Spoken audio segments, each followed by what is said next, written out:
Hi! ఈరోజు మన ఛానల్లో కాకరకాయ అస్సలు చేదు లేకుండా ఎలా చేసుకోవాలో చూపించబోతున్నానండి. చాలా టేస్టీగా ఉంటుంది. డెఫినెట్‌గా ట్రై చేయండి.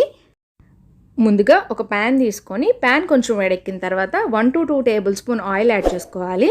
ఆయిల్ కూడా కొంచెం వేడెక్కిన తర్వాత ఒక 3 టేబుల్ స్పూన్ వరకు శనగ పలుకులు అంటే గ్రౌండ్ నట్స్ని యాడ్ చేసుకోవాలండి. ఈ గ్రౌండ్ నట్స్ అనేవి మనం హై ఫ్లేమ్లో ఫ్రై చేస్తే బయట కలర్ వచ్చేస్తుంది, లోపట అనేది ఫ్రై అవ్వదన్నమాట. సో దానివల్ల ఏంటంటే శనగ పలుకులు బాగా ఫ్రై అవ్వకపోతే దగ్గు అనేది వస్తుంది. సో మీడియం ఫ్లేమ్లో దీన్ని బాగా ఫ్రై చేసుకోండి. అవి కొంచెం ఫ్రై అయిన తర్వాత ఒక టేబుల్ స్పూన్ జీలకర్ర, 2 టేబుల్ స్పూన్ల ధనియాలను కూడా యాడ్ చేసుకోండి. వీటిలో ధనియాలు వేయడం వల్ల మంచి టేస్ట్ ఉంటుంది కాకరకాయ అనేది. ఇవన్నీ కొంచెం ఫ్రై అయిన తర్వాత మీ కారానికి సరిపడా ఎండుమిర్చిని యాడ్ చేసుకోండి. దీంట్లో కారం కూడా యాడ్ చేసుకుంటాం, సో దాన్ని చూసుకొని ఎండుమిర్చి అనేవి యాడ్ చేసుకోండి. కరివేపాకు కూడా యాడ్ చేసుకొని ఒక్క నిమిషం పాటు ఫ్రై అయిన తర్వాత మనం స్టవ్ ఆఫ్ చేసుకొని దీన్ని మొత్తాన్ని చల్లారబెట్టుకోవాలండి.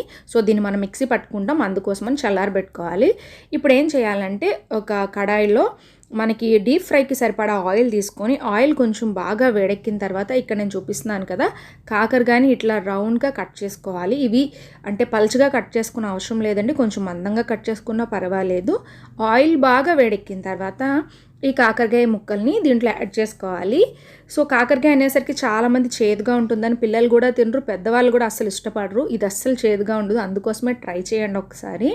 ఈ కాకరకాయ ముక్కలు అనేవి బాగా డీప్ ఫ్రై అయ్యి ఈ కలర్లోకి చేంజ్ అయిన తర్వాత మనం ఒక బౌల్లోకి ట్రాన్స్ఫర్ చేసుకోవాలండి.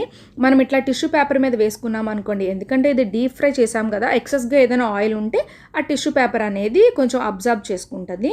సో ఇప్పుడు ఏం చేయాలంటే మనం ఇందాక ఫ్రై చేసుకున్నాం కదా ఎండుమిరపకాయలు, పలుకులు, జీలకర్ర అన్నీ కలిపి, సో వాటన్నిటిని ఇట్లా ఒక మిక్సీ జార్లో యాడ్ చేసుకొని దీంట్లో ఏంటంటే వెల్లుల్లి రెబ్బల్ని కూడా తొక్క తీయకుండా అట్లా యాడ్ చేసుకొని ఒక్కసారి మిక్సీ పట్టుకోవాలండి. అలా మిక్సీ పట్టిన తర్వాత మనం డీప్ ఫ్రై చేసుకున్న కాకరకాయలు ఏవైతే ఉన్నాయో వాటిని కూడా దీంట్లో యాడ్ చేసుకొని కొంచెం కారం ఇంకా కొంచెం ఉప్పు ఈ రెండు వేసుకోవాలి. మనం ఉప్పు అయితే అసలు ఎక్కడ వేసుకోలేదు కాబట్టి సో కొంచెం ఉప్పు వేసుకోవాలి. ఇది కొంచెం కారం ఎక్కువైనా కూడా చాలా టేస్టీగా ఉంటుంది ఇది. సో కారం ఎక్కువైనా కూడా ఏం ప్రాబ్లం ఉండదు అనమాట, చాలా చాలా టేస్ట్గా ఉంటుంది. సో ఒక్కసారి మిక్సీ పట్టుకోవాలి. దీన్ని మొత్తం పేస్ట్లా కాకుండా కొంచెం బరకగా మనం మిక్సీ చేసుకున్నాం అనుకోండి, సో మనకి మధ్య మధ్యలో ఈ పేస్ట్ తగులుతూ మళ్ళీ కాకరకాయ ముక్కలు కూడా బాగా తగులుతాయి అన్నమాట. దీన్ని వేడివేడి అన్నంలోకి కలుపుకొని తింటే చాలా బాగుంటుంది. ఇఫ్ ఇన్ కేస్ కారం ఎక్కువైతే కొంచెం నెయ్యి యాడ్ చేసుకోండి, ఇంకా బాగుంటుంది. ఐ హోప్ మీ అందరికీ ఈ వీడియో నచ్చిందని అనుకుంటున్నాను. మళ్ళీ ఇంకో వీడియోలో కలిసే వరకు బాయ్ బాయ్, సైనింగ్ ఆఫ్ మీ నీలిమ.